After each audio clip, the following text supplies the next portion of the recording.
Hello, everybody. I am Jarrett Ross, the GeneaVlogger, and I don't know why I was so small there. Had it on the wrong setting, but hello, everybody. I hope you're doing well. It is Friday at 4:04. It's a nice sunny day here in North Carolina, a little hotter than I'd like it to be, but that's just because it's been so nice the past week. But I hope everybody's doing well. Hope you're all having a good Friday, or I guess for anyone who it might be Saturday so far, good morning to you. But yeah, I guess let's see who's here as I adjust my watch really quickly. Yeah, we've got Brian Nash. Good day, Brian. Good to have you as always. And Rob Hooten Abend. Is that some sort of German or something? I'm not quite sure. Hello. And John Tyner, good evening. Our Irish Wiki Treer representation. Good to have you as always. And we have Anna Tommaso here from Rochester, New York. Hello, Anna. Good to have you. And Carmigel popping in to say hi from Nebraska. Well, hello. Hope you're able to be here still. I know some folks are working when I start these, especially people, I guess, even on the East Coast, but everywhere throughout the U.S., really. But Stig, hello from Oslo, Norway. Hello, Stig. Good to have you, as always, our Scandinavian representation.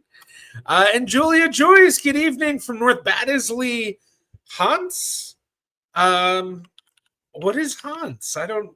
Oh, Hampshire, a ceremonial county in Hampshire. Interesting. Okay, very cool.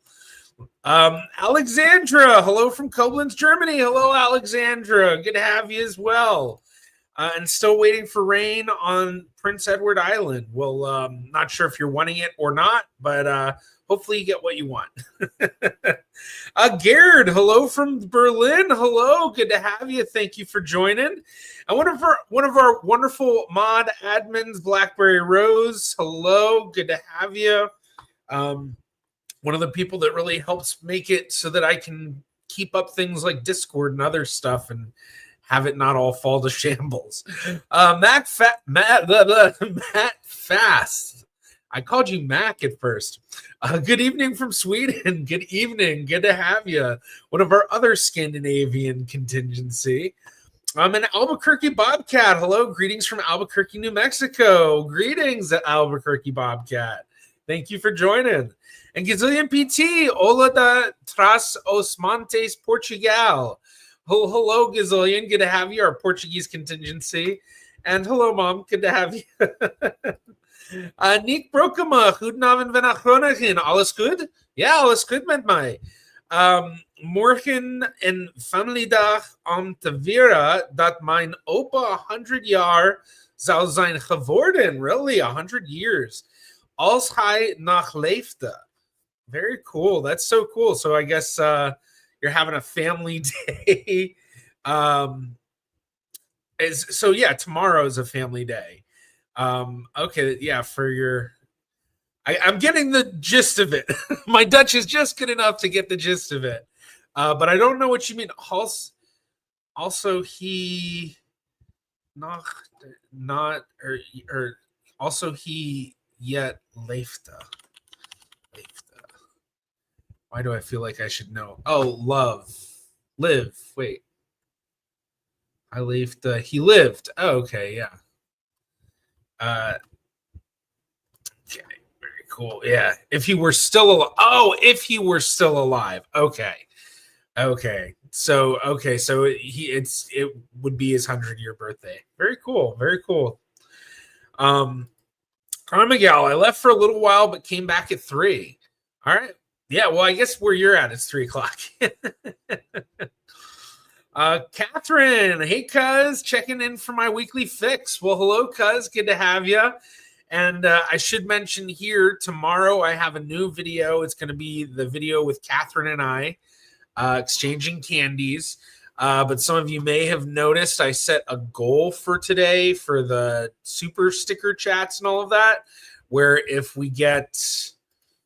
5 super stickers or super chats, then I'll show a preview of the video from tomorrow today. So yeah, just a fun little thing. But either way, tomorrow, new video dropping. Brian, been a very dry summer, barely little rain. Okay, so you're wanting it. Jose Lopez, I made it and I found out that my Mexican father is apparently a Viking. Very cool. I guess more that he's a Viking ancestor, or he descends from Vikings, not necessarily that he himself is actually a Viking. I mean, I guess that's possible. Maybe he came home and he was, wielding a sword. And yeah. Blake is here. The Duchess of Kent died yesterday, but it was not announced until today. Interesting. And I think Useful Charts just released a video on an update of the royal family. So talk about timing. I'm guessing as soon as he put it out, it's like, oh, well, I guess that's changed a bit. All right. Well, as usual, if anyone has any questions or anything interesting that you want to talk about for genealogy, let me know. Perfect timing, honestly. Yeah, very perfect time. Very perfect timing. I was thinking about it the other day. One thing I haven't been on in a long time, actually, is the Reddit. Like I mean, I obviously used to do the live streams where it was answering questions from Reddit. Then I changed it to answering from chat because it kind of made a lot more sense to be talking with the people that I had in front of me than answering questions for people that weren't really watching the live streams. But yeah, just kind of I was like, maybe I should pull that up today, especially if we don't have necessarily a ton of questions coming in or anything like that. Karma, my family had a small get-together on Labor Day. My niece's boyfriend came with her. She mentioned I was into genealogy and he's interested, but it is not sure which ethnicity DNA test would work for him. Interesting. Yeah, I mean, I guess I'm guessing. Do you say the kind of typical like, ethnicity DNA stuff? It's a little bit better than just that. Oh wow, Brian, thank you so much. Thanks for all your advice. It's always appreciated. Well, I greatly appreciate that $25 Canadian. I mean, that's awesome. Thank you so much. I honestly feel like just with that, I should show a preview of the video. Although I guess it's supposed to be set to having more, but yeah, thank you very much. I appreciate that. And I guess, something else to mention since we have Brian up here. Brian also does a live stream and has his own channel, How We Got Here Genealogy. So for anyone who's not familiar with his channel, be sure to go over and say hello and subscribe. Check out his lives. But thank you again. I really appreciate that. Blake is here. By the way, Wikipedia says that she was a descendant of Oliver Cromwell. Interesting. Yeah, I mean, with Oliver Cromwell, I've never looked into his...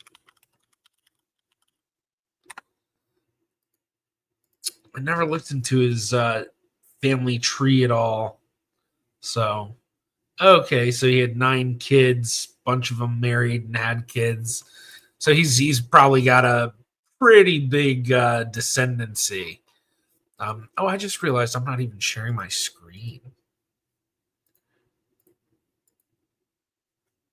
So, granted, this is all on Wikipedia, which honestly, like anything, you can only trust something as far as how well it's sourced. And with Wikipedia, I feel like that's going to be something where you've got a higher likelihood of inaccurate things being put up and not any sort of legitimate way of checking it. So I'm going to pull up the genie tree for Oliver Cromwell. Sir Oliver Cromwell, Sheriff.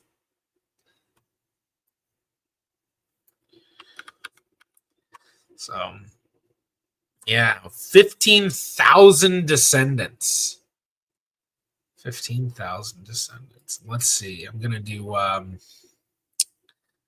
a search for this.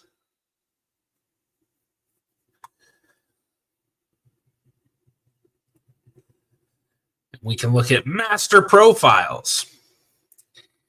Actually, we can even go to, what's her name?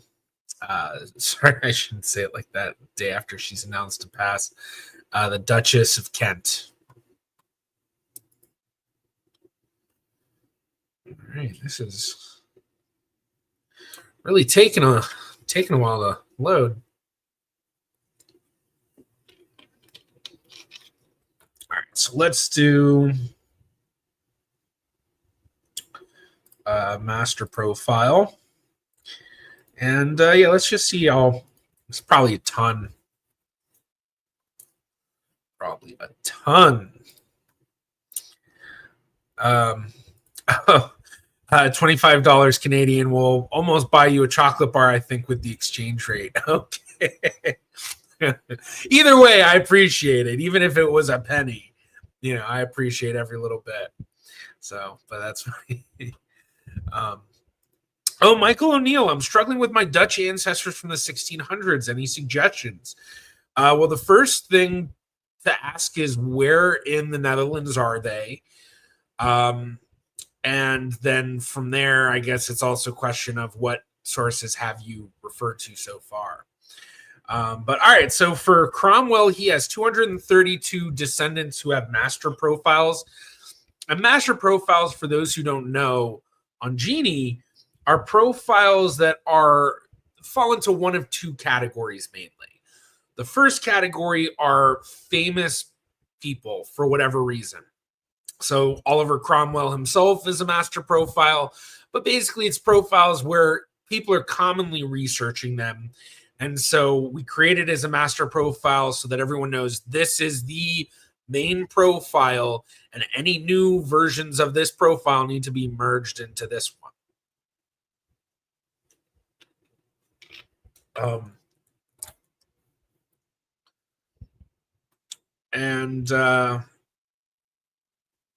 Oh yeah, sorry, I got a little distracted there. The second category that falls into are profiles where it needs to be locked down for some reason by a curator. So curators like myself are people on Genie who have been given extra ability on Genie to then help do things for users, and we can block things, we can lock profiles if a profile keeps getting edited incorrectly and we already have correct information that has source. We can then, curators can go in and lock it down if they need to. And then there's levels above curators, which then includes the Genie employees themselves.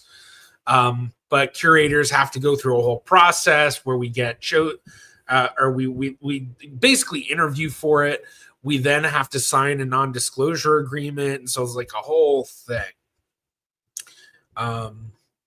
And so we're able to go in and lock profiles down for all sorts of reasons, but usually it has to do with the fact that they're so famous. A lot of people are editing it. Although actually there's a third reason too, which is when if there's a profile for someone who isn't necessarily a famous person, but it's such a well-researched out profile and there are multiple trees of that person being made. And so then that's the main profile. So like for my Nunez Vaz family, a lot of those ancestors on that line are master profiles at the older end of things. So all right. It's been interesting looking at all these different families that descend from Cromwell. Really gives you the gist of things, doesn't it? So stupid. Oh, that was stupid. Whatever. It's funny.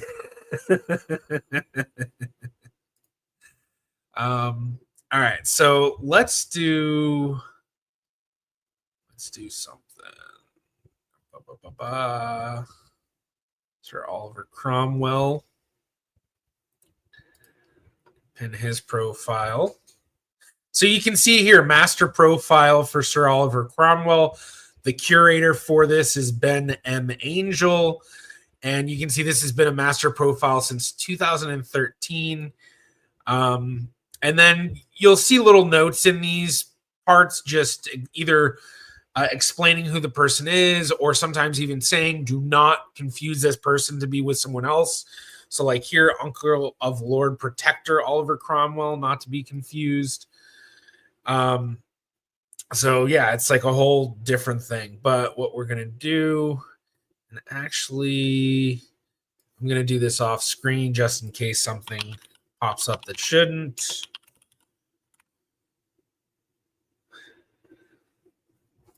Catherine, Duchess of Kent.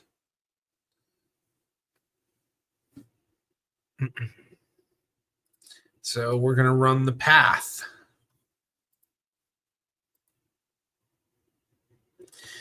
And so WikiTree, you can probably do this too. Family Search, you can probably do this too. It's just a matter of how well built out their trees are. All right, so we can see that according to Genie, Catherine descends from Oliver Cromwell's brother, Robert Cromwell. So, yeah, I don't know. Maybe that, I don't know. Hard to tell which is correct necessarily without researching further. But yeah. All right, let's get back to chat. Gerd, I would like to know how reliable calculated Y haplogroups results from autosomal DNA are. Okay, so basically, when you do an autosomal DNA test like Ancestry or 23andMe, they'll sometimes give Y haplogroups. So 23andMe gives a Y haplogroup. Ancestry does not, but the Ancestry raw DNA results actually do test some of the Y chromosome. And so you can go to third-party websites. I think Steve Morse had one on his website where you can then put that information in and it'll give you an estimated haplogroup. The reliability of those, I think, vary. For the ones where it's the third-party websites, I don't know how reliable those really can be. I think from my recollection, because I've never really used those myself, is that they're not very reliable, and that basically there's a lot of people that have done those tests and then they get results that are very different than when they do a full test or get the more reliable versions. And by more reliable versions, that also includes like 23andMe or Family Tree DNA, where they give a haplogroup when you're doing just the autosomal DNA test. And that's reliable. Like when you get that haplogroup, you can rely pretty well on that for those ones. But the thing is that you're usually looking at a haplogroup that's thousands of years back. So 23andMe, I think the one that I've seen the closest is where it was like a haplogroup that was like 2,000 years back. But most of the time it's even further back that like that's where that haplogroup traces back. By traces back, I mean the most recent common ancestor of all the people within that haplogroup, within the Y line. So many caveats to it. So yeah, so I don't know if you meant the one with the third-party websites of like, uploading your ancestry results, or if you meant something like 23andMe. But yeah, hopefully that's helpful. Oh, that's interesting. John's ancestor came over to Ireland with Cromwell's army. When I did the YouTuber Family Tree series, I thought it was really interesting that I found both Mr. Beat and Steve Heimler from Heimler's History, both descended from ancestors who were part of Napoleon's army when he invaded Russia. For Steve Heimler's ancestor, we're not exactly sure how involved he was. The records don't really show well enough. We know that he was involved in some way, and he lived in Mariampol in present-day Lithuania, which is one of the towns that the army went through, although I think they actually went through it on their retreat. But, both of them, like, we know their ancestors were part of that in some way. And now they're both doing YouTube together. Well, not together, but they did do a couple of live things together at, what was it? The Bob Hope? No, it wasn't the Bob Hope thing. Where was it? I forgot where it was. If anyone knows what I'm talking about, say what it is. But it was like some live thing about, American government and all that. All right. Let's see. Oh, Michael O'Neill. Okay, this is, I think, back to the question. That's the issue. I do not know where they are from. All right, so if you don't know where they're from in the Netherlands, well, I mean, then you're going to need to figure out a bit more in terms of religion and maybe general ancestry, about them. So especially coming over in the 1600s, I mean, I guess if you want to put more info in the chat, I'll keep an eye out for it about, like, what are the things you know about the oldest ancestors on that line. But unfortunately, when you're talking about, back in the 1600s, if it was like someone who immigrated from the Netherlands to the US or something, there are records you might be able to find, but it can be very, very difficult, especially when you're talking about a period where there were a lot of people in Netherlands who didn't have surnames. So like surnames actually weren't enacted in the Netherlands until 1811, basically. So yeah, that can make it a big issue. But yeah, let's continue. Let's see. Kind of keeping an eye out to see if there's questions. All right, I didn't fully read this, but interesting enough, has anyone tried to estimate how many descendants a person has ever had based on the number of known descendants in the first few generations? How would you go about doing that? Interesting. So basically, it's like a statistical analysis of if a person has this many children, then they will have this many estimated descendants. And I mean, I guess that would just literally be just plugging in tons and tons of data. That's really all it is. So yeah, I mean, that is interesting. So for example, I'm a 12th generation descendant of the Baca family, or Bassa family, possibly from who arrived in New Mexico in 1600.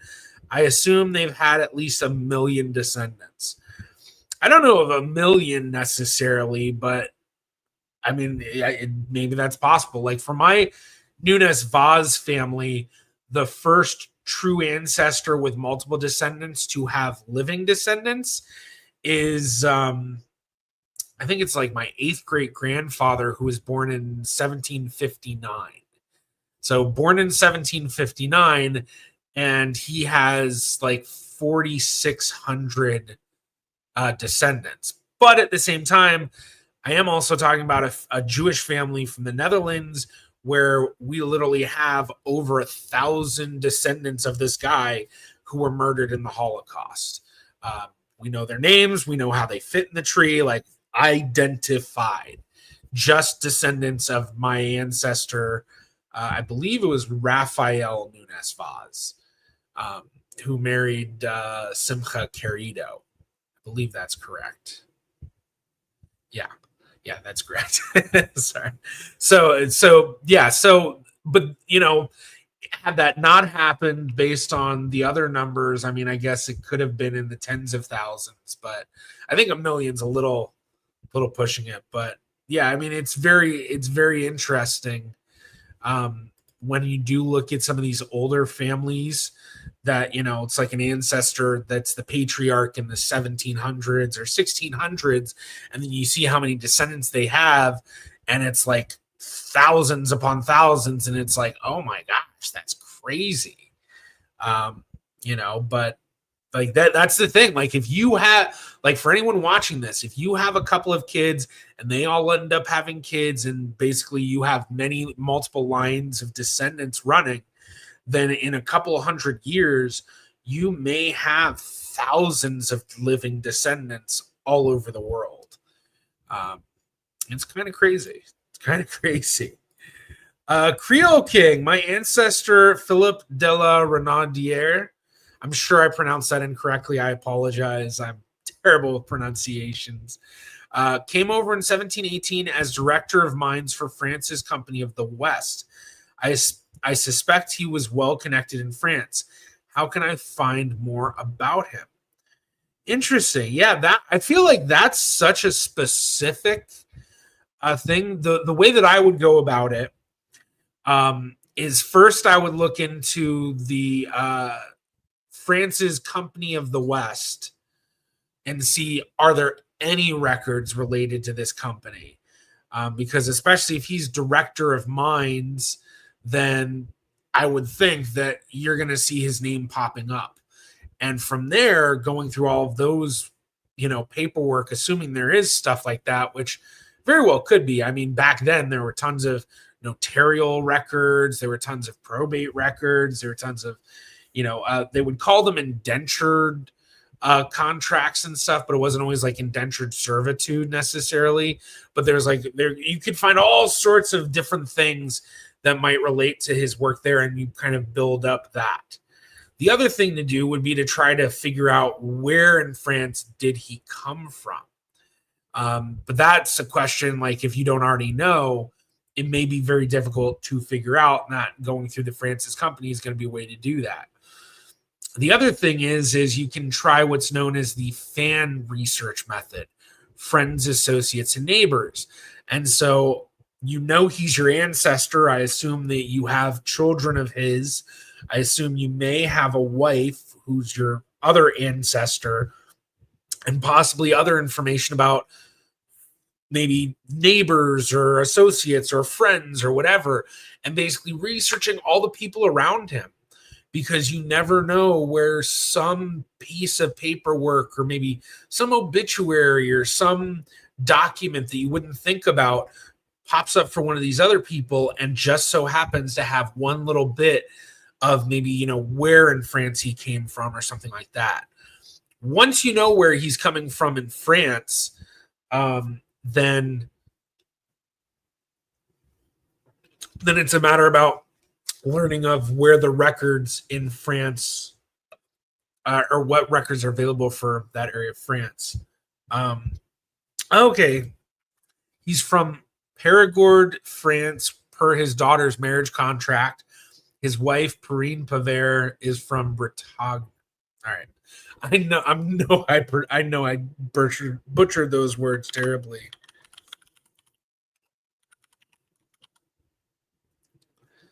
Okay, so let's see.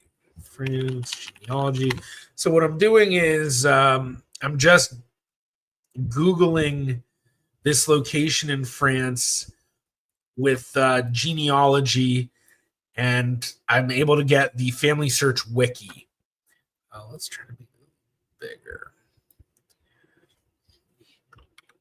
So here we get a little bit of the history, and then seeing some of the resources that we're not going to be able to find them in the census. Church records may be a very good route, especially because we have church records going back to the 1500s. So let's see.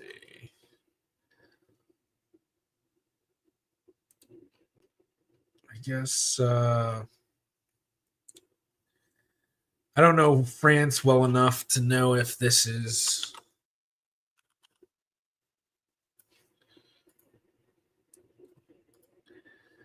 Yeah, what?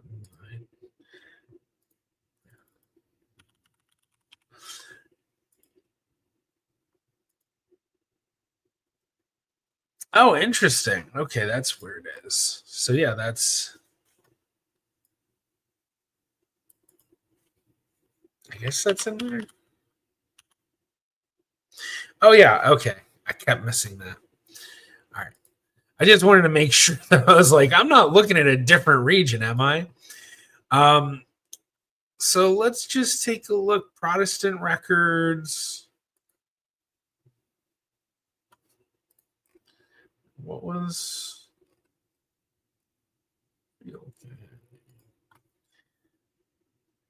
Okay. Just see what comes up.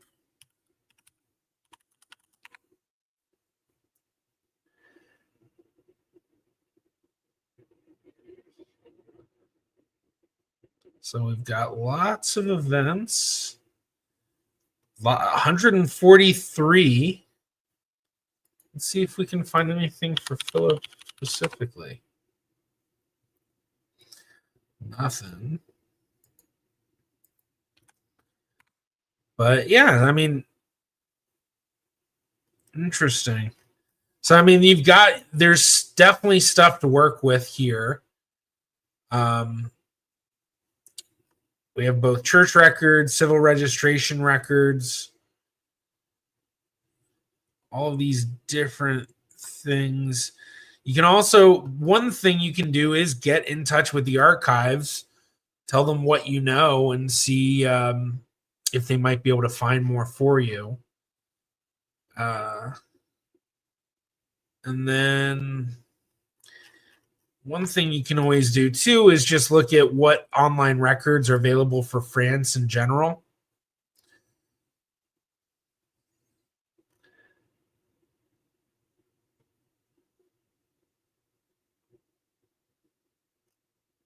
So yeah, hopefully that helps a little bit.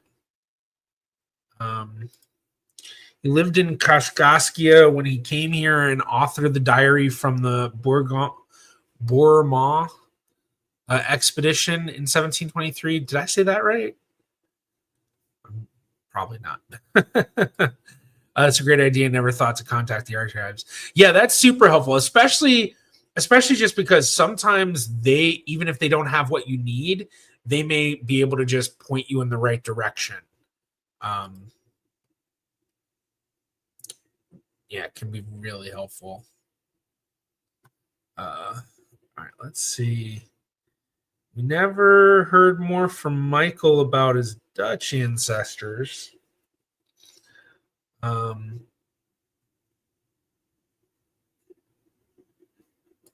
Yeah, Brian, imagine even from those 1,000, they would have probably at least 3 generations since with descendants. And even if each descendant only had 2 since, that multiplies pretty quick. Yeah, that it gets crazy within generations. So yeah, I mean, it's kind of, it really is kind of wild how all of that works, you know. And it's like that's kind of what, you know, we're just like a massive mixture of all the people from the past who were the ones to actually have the kids. So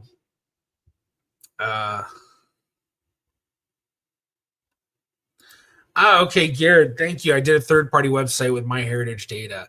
Yeah. So yeah, those ones definitely much less reliable. All right, let's see. C. I have a specific question on my full sequence mitochondrial DNA test results. On the HVR1 region, I have the highest peak in Romania, and in the section with HVR1 and 2, I have surprisingly Hungary in the results. I mean, the thing you really want to focus on is the full. For the HVR1 region, that's only one part of the ancestry, and so those are going to be more distant ancestors to you. So there's different ways you could possibly read that. But like with mitochondrial DNA, it's been basically a long time where they don't even really look at the results, at least not in my own experience, looking at the results specifically, the region 1, region 2, and then the full. We just focus on the full. So yeah, I don't not sure what that really tells you. You know, maybe your shared ancestor with all of the people, the most distant was somewhere in, you know, present day Romania, and then maybe you happen to descend from someone who ended up going towards Hungary, or maybe they were a sibling thing, or I don't know. Unfortunately, not really much you can tell with that. Other than you're probably connected somewhere, you know, your ancestry is definitely connected somewhere in the Balkans / Eastern Europe. So, all right, let's jump over. I'd been talking about this. I hadn't been on here in a while.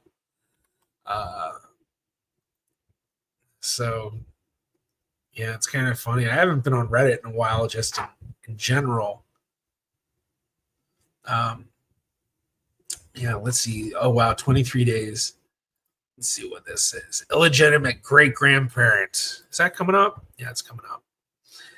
I've posted on here before about my great-grandma, but I've lost access to the account I used when I asked the question, so I'm struggling to find my original posts. However, after the great response I got regarding my last post, I later found out that my great-grandma was completely illegitimate. And that's why there seems to be no records of her before she was married. I've tried my best using the advice I was given last time to try and track down more information, but I kept but I keep hitting a multitude of dead ends. My dad gave me some old photos to look through, and there's a photo of her when she was young with an older lady, but no one knows who the older lady is or anything about the photo. It's the only thing I have of her from before her marriage. I've tried going through different relatives, etc., using a process of elimination to find which ones may be a relative of my great-grandma's side, but it's been very difficult. A lot of people on that side of the family have also come from illegitimate grandparents, great-grandparents, or they straight up don't know who some of their relatives are, so we can't figure out how we relate to each other. We just know it's fairly close in the ancestral line. Any idea how I can go about this? I feel very exhausted, or I feel I've exhausted every possible route now. I'm still no closer to finding ancestors. Thanks. And then this was the question I would have asked. Have you taken DNA tests? I've taken one, and a few of my immediate cousins have taken one. That's a great start. Gone through all the DNA matches, and I can't find anyone that may link to my great-grandma's side. She's a complete dead end. Anyone that I thought possibly could be a link to her also don't know their relatives due to illegitimate births or adoptions. The adoptions can't really be traced due to the records for the children, so they're not accurate either.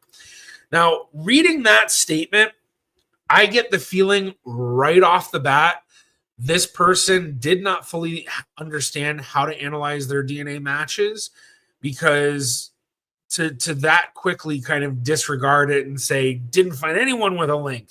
It's like, you're not necessarily finding people with that link directly.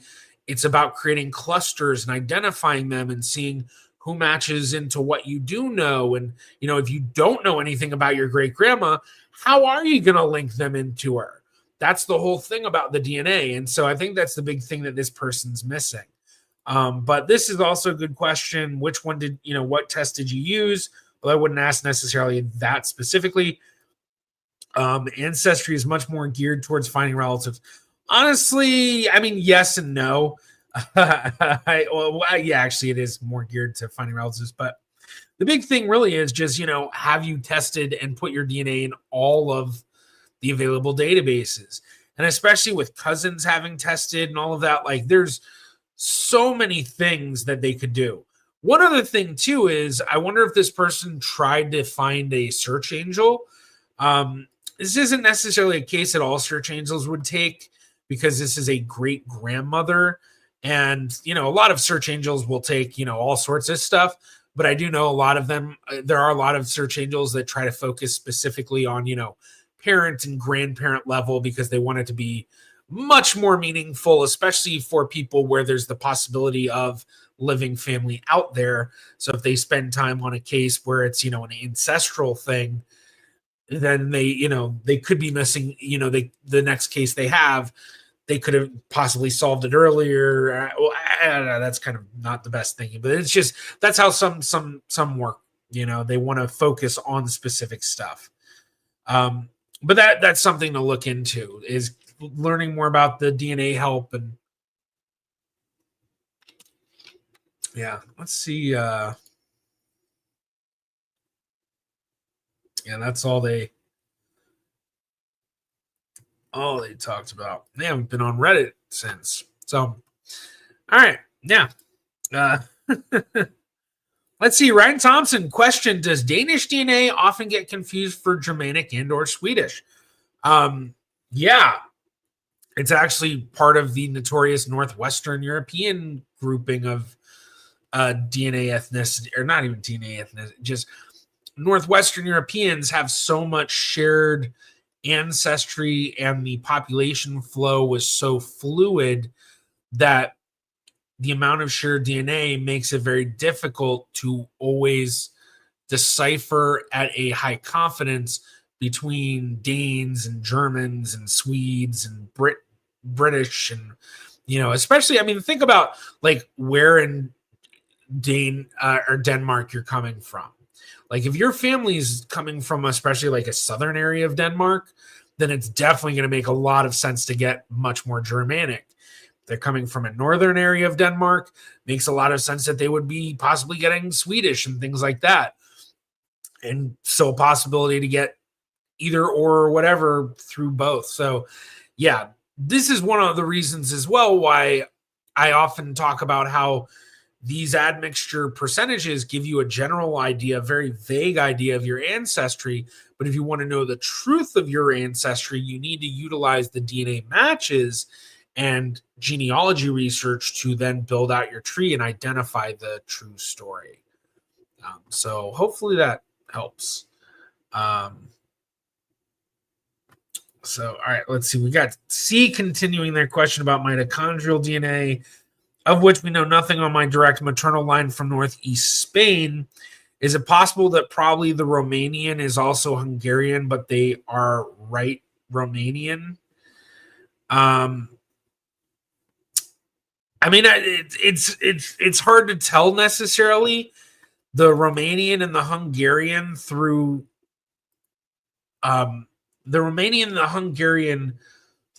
your mitochondrial DNA. These are people that live there presently. And so your ancestor may just have had a sibling whose descendants then went on to those areas. So there's some connection with you to those areas, but it might not be through your ancestry. It could be through something else. With mitochondrial DNA, the focus really needs to be on whatever matches you have for your full region. And unfortunately, if you really don't have any, then you just gotta hope for more. But all you really know is that somewhere thousands of years back, probably 4,000 or 5,000 plus years ago, you and these people in Hungary and Romania that are coming up as matches at the HV1 and HV2, or the region 1 and region 2, whatever it is, whatever you want to call it. You have some sort of shared ancestor thousands of years back. Maybe your ancestor was in Eastern Europe at that time, and then they made their way west, and that's why your maternal line is in northeast Spain. I don't know. It's lots of possibilities. Could try Google Lens on the photo. Yeah, I mean, you could try doing some sort of facial recognition stuff, but I think right now that it's in doing facial recognition is in such a place where you don't have a large enough database to get viable answers consistently. I mean, I guess maybe not even consistently, but like on a majority basis, more than 50% of the time. But it certainly is worth the try. I mean, Ancestry too also has their photo recognition system, so trying that would be worth it. Isol Ozbakir. I'm sorry if I pronounced that incorrectly. Can you briefly talk about Abkhazians? I'm Turkish, but my dad's great-grandparents migrated to Turkey from Abkhazia. I only took my heritage, and the updated results are very different from the first one. Yeah, the updated results are very different from the first ones for a lot of folks. I honestly know very little about Abkhazia.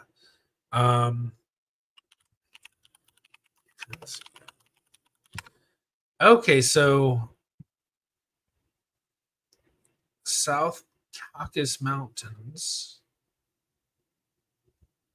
Let's see. So in Georgia, Abkhazia, Autonomous Republic. Yeah, interesting. There's not a lot available here. I have no experience researching in Georgia. I honestly have very little experience researching anywhere in those areas of the Caucasus. I've researched areas that were part of the Russian Empire, but the furthest east I've gone with that probably didn't even get that much further out of the Black Sea. Basically, not that far from where the present day Ukrainian border is, east of that. So yeah, I don't know. I'd say they're just Georgians, but my grandparents would be very unhappy of me to say that. I mean, I wasn't sure what to say with it because I saw it's an autonomous republic, and I know in the Caucasus Mountains there's a lot of different. I mean, just anything dealing with like the areas around Russia, there's a lot of contention about things.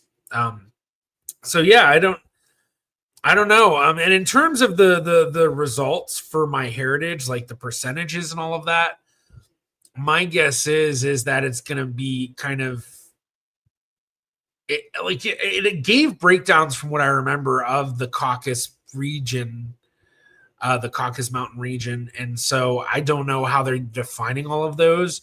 So my guess is Abkhazia is not going to be defined, and if there is a way to determine Abkhazian DNA specifically, I mean, it'd need a major study for one, but I don't know the history of that area, but I do wonder if the population that makes up present-day Abkhazia has a lot of shared ancestry with a lot of the other populations that make up the regions all around that.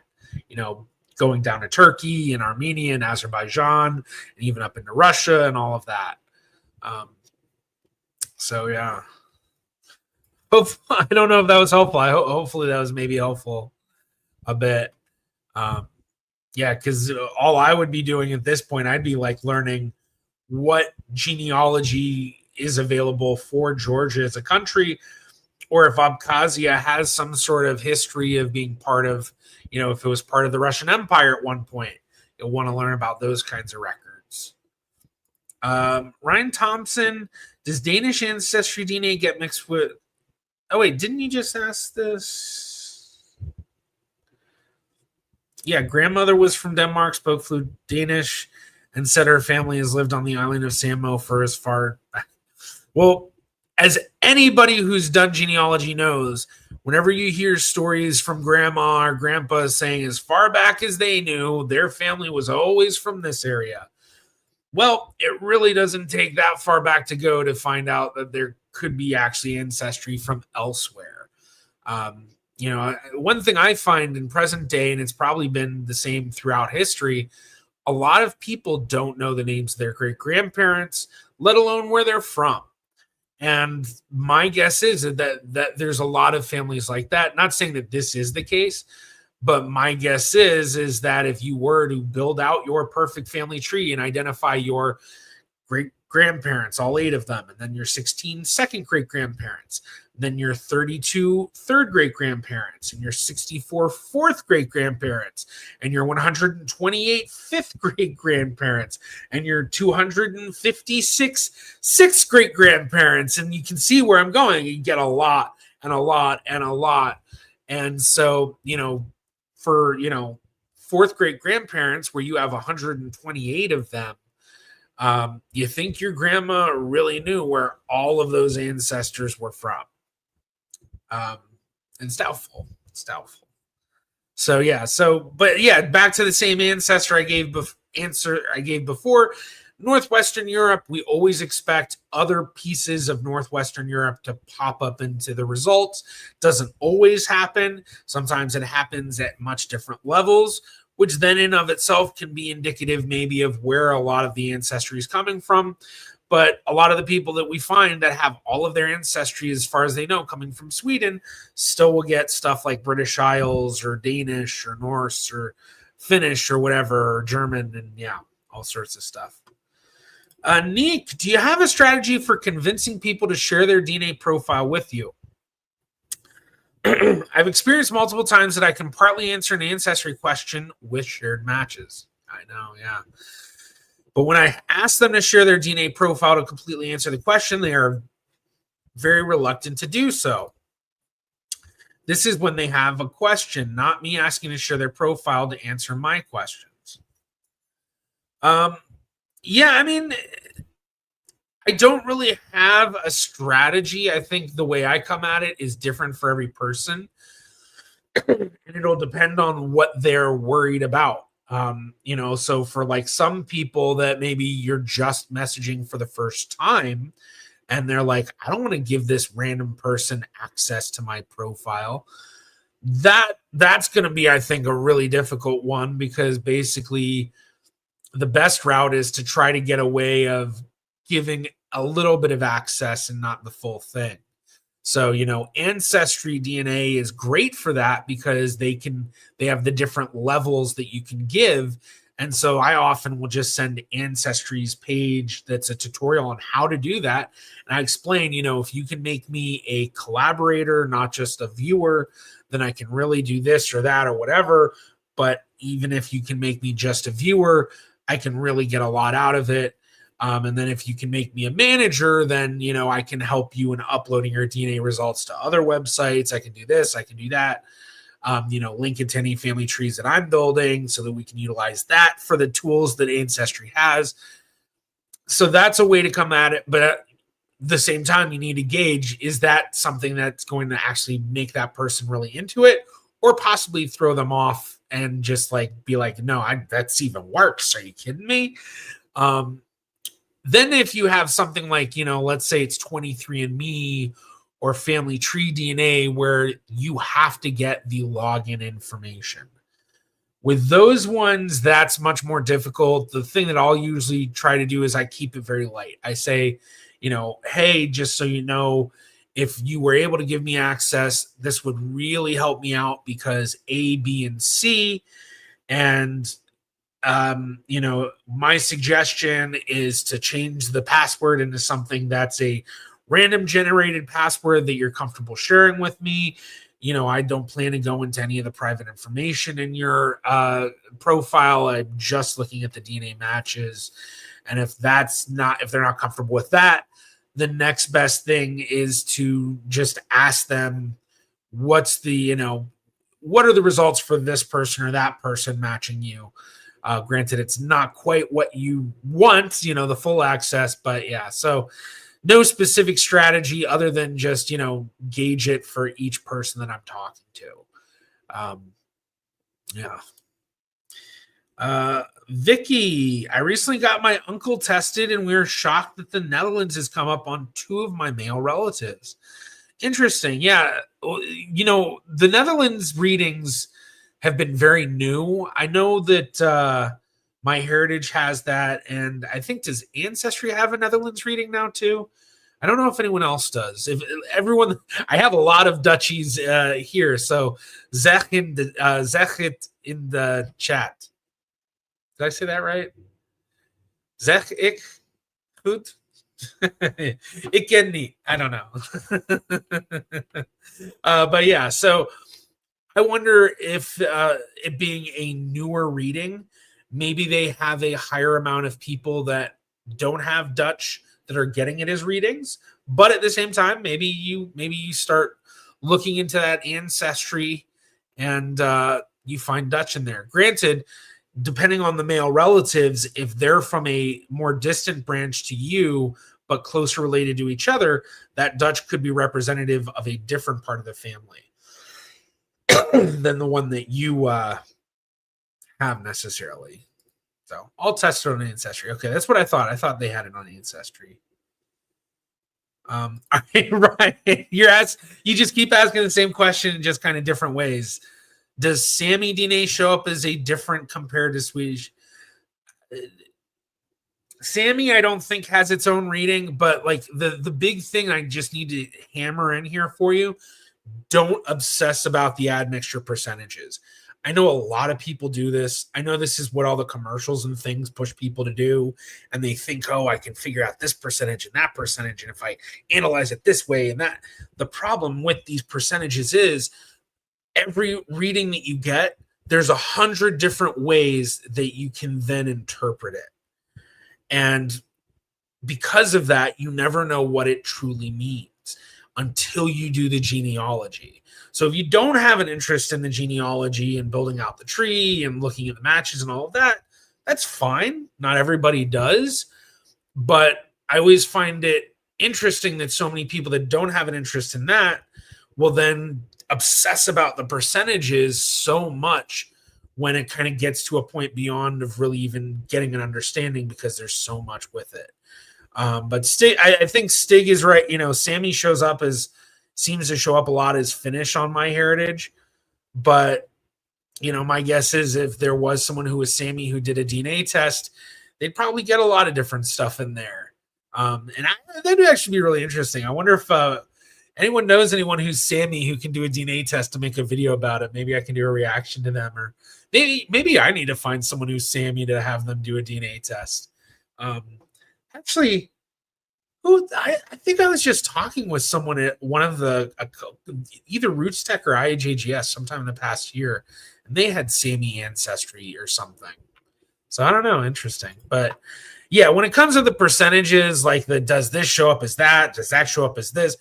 They all can. Or when you're talking regionally, that it's very likely that they're going to show up, or not. I guess it's going to depend on the regions, but regionally, it's harder to tell as you get more granular. You know, from a region standpoint, you have a high confidence. From like a larger standpoint of, you know, continental, then you have an even higher confidence. But when you talk about, you know, regions within regions, you know, like Scandinavia, which is then part of that Northwestern European region. Yeah. All right. I need to. Yeah. Let's see. Yeah. Neek 98% Dutch on Ancestry. Yeah. Okay, it was my maternal uncle and brother. So if they have it in their ancestry, you would definitely have it. Okay. Ancestry has Netherlands readings. I'm about 70%, with some Germanic, some Norwegian, and some Danish. So, all right, let's clean this up a little bit. Yeah, Duchess of Kent. And then I actually answered this one, so.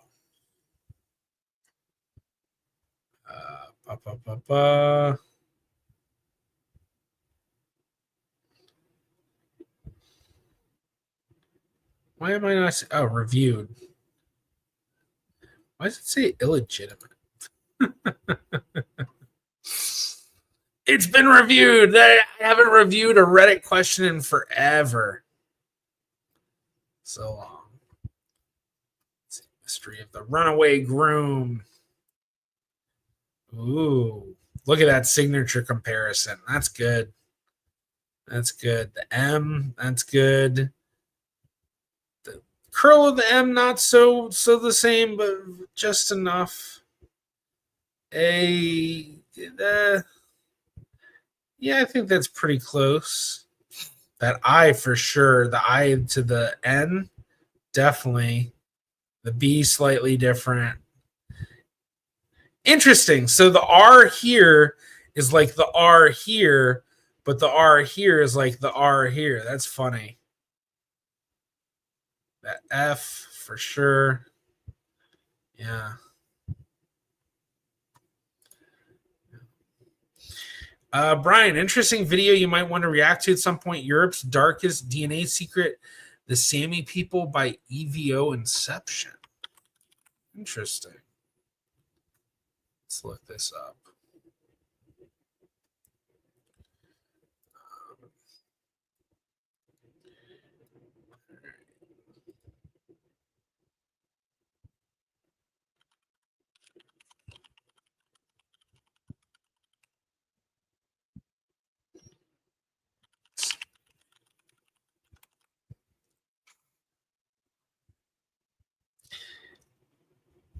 By EVO Inception. Okay, so this. Although 15 minutes. Yeah, maybe. I'll have to double check this one because I'm not gonna lie. This very much looks like to me, something about this just feels like AI slop. I could be wrong. But just like whenever I look at videos and it's just this nonstop barrage of all these like photos and stuff. I don't know. It's just like there's this look. I don't know if anyone knows else knows what I'm talking about.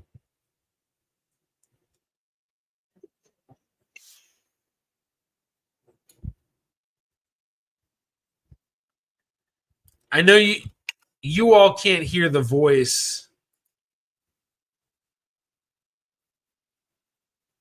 Honestly, sounds like a real person. So maybe they just one of those voiceless channels. But like, yeah, like you get these channels like this where kind of it's like every video has that sort of. I guess maybe not. I don't know. Check it out. How often are they putting stuff out? Every 3 to 4 days. Yeah. Look into it. This shit, I will say, it's been really disheartening seeing how much DNA like content is being done by AI slop now. It's largely stuff like this that's kind of like archaeological DNA, or like, where do these people come from? Where do Jews come from? Where do Germans come from? Where do, whoever comes from, all those sorts of things. And yeah, so kind of actually looking at this insane reality of Ashkenazi Jews. Insane. America's darkest DNA secret. Oh, it's the darkest DNA secret. I mean, I'm not to detract from anything that truly does have whatever, but like, yeah, just it's a feel to it. It's a feel. And I recognize that text, what they're using, the what happened in Europe and this and that. Like I'm pretty sure this person's using Canva to make their thumbnails, which I use Canva to make my thumbnails. Not that it's bad. So, but yeah, no, I'll take a look because the voice sounded like a real guy, but I know that AI's gotten really good. So I need to, yeah. But I do need to. I don't know if anyone's noticed. I haven't put out a new reaction video in a minute. I don't know if anyone's been like that sad about it. I basically just kind of hit a point where, well, for one, like there's been a few months, like the views have just, they keep slowly going down and slowly going down further and further. And it just kind of hit a point where I was like, I need to take a little bit of a break from this.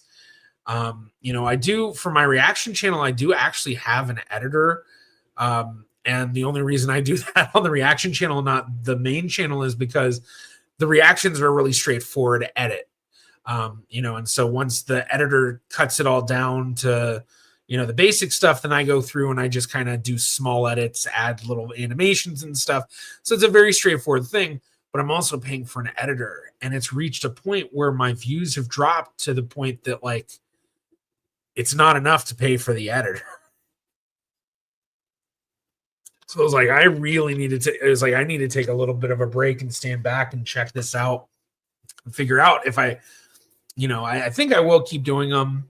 I don't know if I'm going to cut down on it or if I'm going to bring it back up and do one a week, continue that, or what I'm going to do. Because I know a lot of people do enjoy the reactions, but it is just kind of a harsh truth that it's like, it takes time away from me being able to do the main channel videos. And my heart isn't really as into the reactions as it was. Like, for one, I feel like so many reactions, it just feels like rehashing the same stuff I've said a million times. And then trying to find different stuff to react to, like every time I've tried something different, it just has not worked.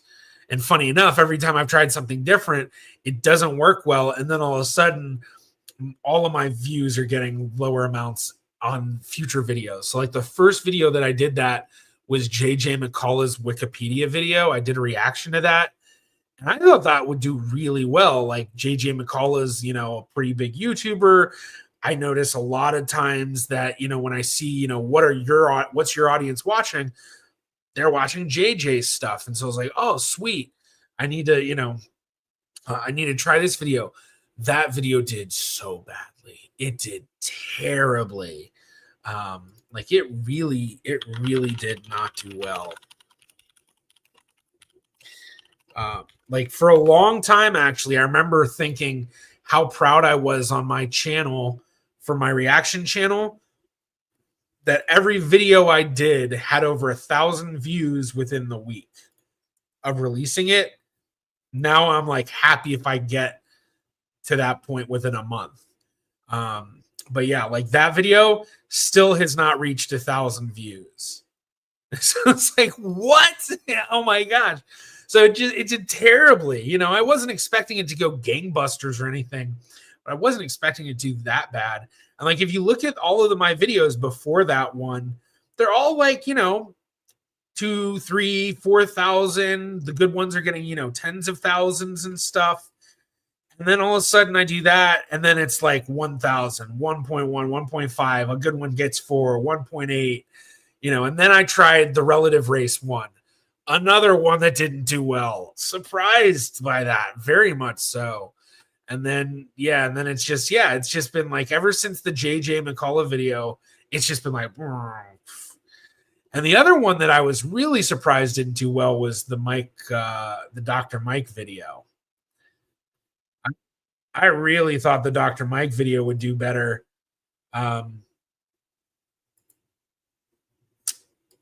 it did not. It did terrible. Terrible. Azel, on my first results, I had 10% Scandinavian. On the updated one, it has gone. Yep. Yeah. They changed. The big focus, I think, MyHeritage did on what they changed really hit the Northwestern Europeans more than anything. Yeah.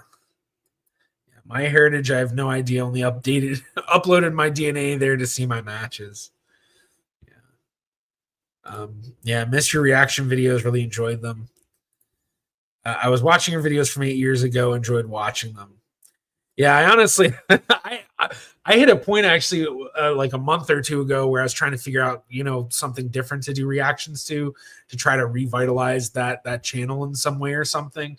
And one thing I thought was maybe I should react to my like the first reactions I did, because I did some good videos for my first reactions, and it's just be kind of funny going back and watching those.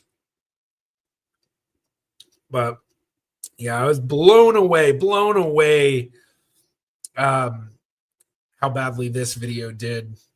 And then I had the JJ McCullough video, and now I look back and it's like, yeah, this video actually didn't do as bad as I thought it might have been. Yeah. So yeah, it's been, I haven't posted one in a month. I have one ready that my editor did. I have to go through and edit myself. But the thing was, it was to this channel that's like a really small channel, and her video was like way overexposed. And when I was watching the video, I knew it was overexposed, but I didn't really think that much about it. And then when I got the video back from my editor, I was like, dude, this looks horrific. He was like, I did as much as I could, and that really didn't do anything. Like, her video was bad. And so I like was going through it, and I was just like, I don't even want to put this out. So I've been sitting on that one, and I need to record more, but I was just like, I need to take a little bit of a break. I need to take a breather. For one, just let the views build up on the channel and maybe make up some of the money that, like, every time I've put out a reaction video, let's see, back until basically the last one that did over this one. This was the last video where I actually made enough money to cover how much my editor to cover my editor's costs. So that's what, 3 months almost of every time I put out a video losing money. So you can see why I kind of was like, I don't know, maybe I need to pause on this or something.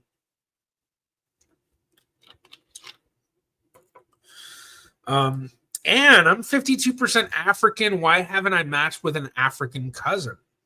Well, if none of your African cousins have done a DNA test, then they're not going to come up as matches. But on top of that, it also depends on how far back does your African ancestry trace until you find your most recent ancestor who was born in Africa.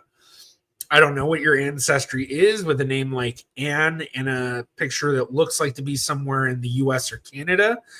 I'm going to assume maybe an African American ancestry, which, if that's the case, then your most recent African ancestor probably came over to the US sometime before the 1800s, possibly as far back as the 1600s. And that means that even with 52% African DNA, you're unlikely to get any matches to cousins who might be in Africa, because those cousins are going to be so distant, they're going to share too little or no DNA with you. So let me pull up the shared centimorgan project.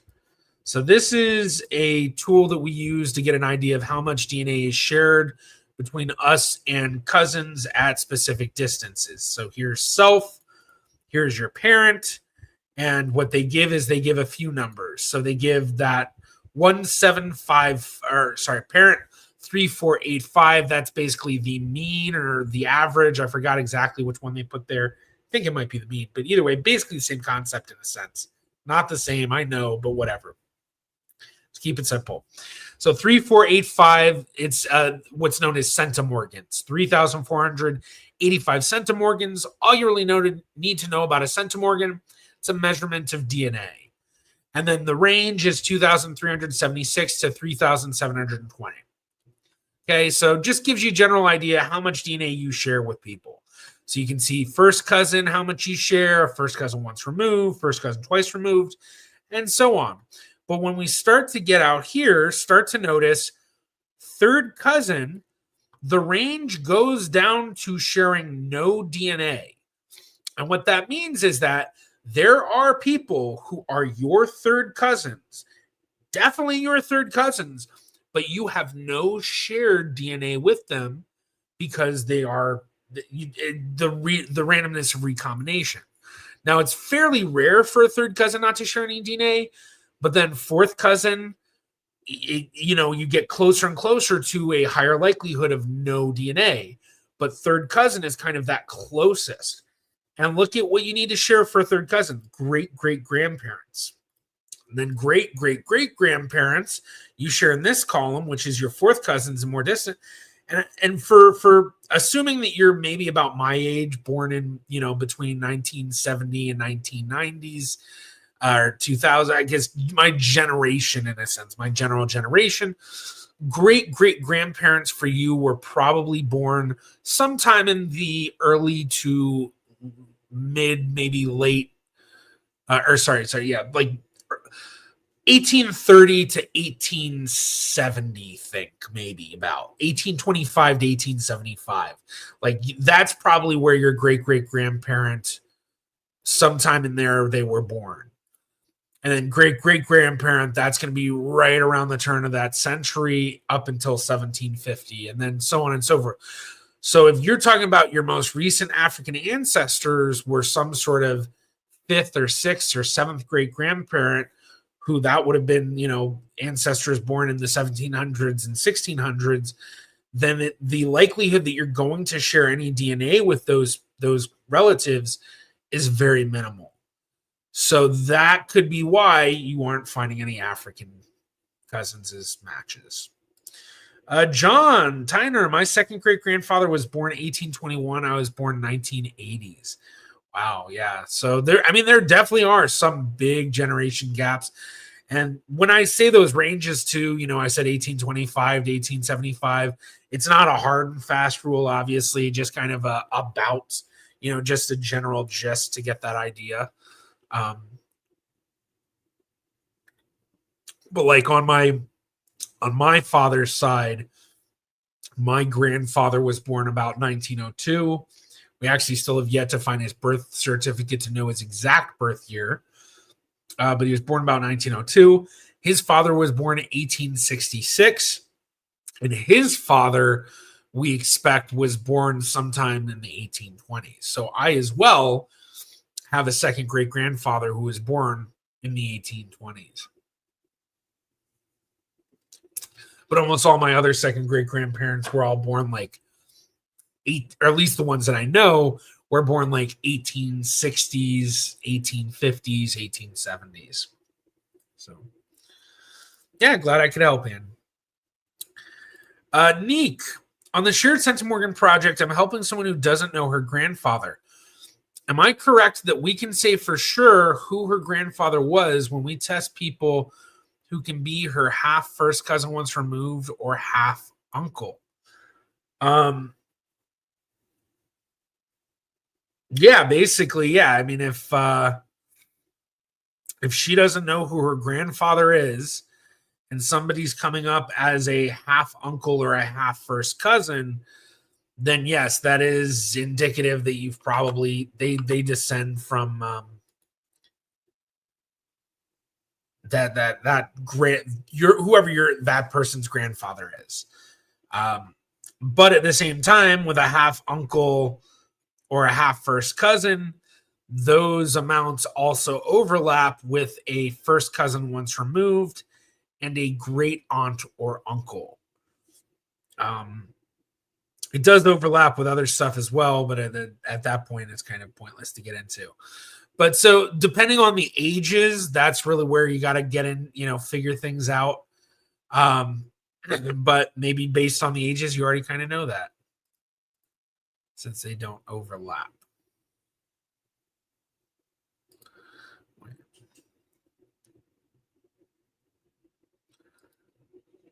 Yeah. We know the grandmother, so it must be a half relationship.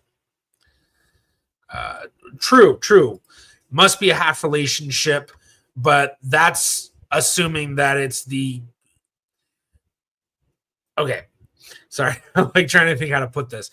Even if it could still be a great aunt or uncle or a first cousin once removed through the unknown grandfather, because even though the grandmother is not going to be, even though it's not a shared grandmother to the half first cousin and half aunt, uncle, or whatever, if they descend from the great grandparents, it would be a full relationship. Because through the grandfather had the same mother and father. Hopefully that makes sense. So it doesn't matter that it doesn't matter about the grandmother if it is a great aunt, uncle, and a first cousin once removed. Hopefully that makes sense. What you really need to gauge that on more is the age of your of the person's that you're helping, and then the age of their father. I guess more of the person you're helping's father, and then the age of these DNA matches. So hopefully that makes sense. Excuse me. All right. I just noticed the time, and I do have to get going. So I'm going to call it here for the live stream today. Thank you, everybody, for joining as usual. Why is it coming up weird? Whatever, that's fine. But yeah, thank you again, everybody, for joining today. It was fun. It felt a little slower today, I think. I'm not sure if that was just me or not. But yeah, keep your eyes out for new video dropping tomorrow. My cousin Catherine and I, international cousins, swapping candies. So I'm going to try British candies. She's going to try American candies. Well, actually, we've already tried them. You're just going to get to watch now. So, yeah, but hope everybody has a wonderful weekend, and I'll see you next week on the stream. Next week. Why can't I talk right now? I'll see you next week at 4:00 for the next stream. All right. Bye, everybody. Have a good weekend.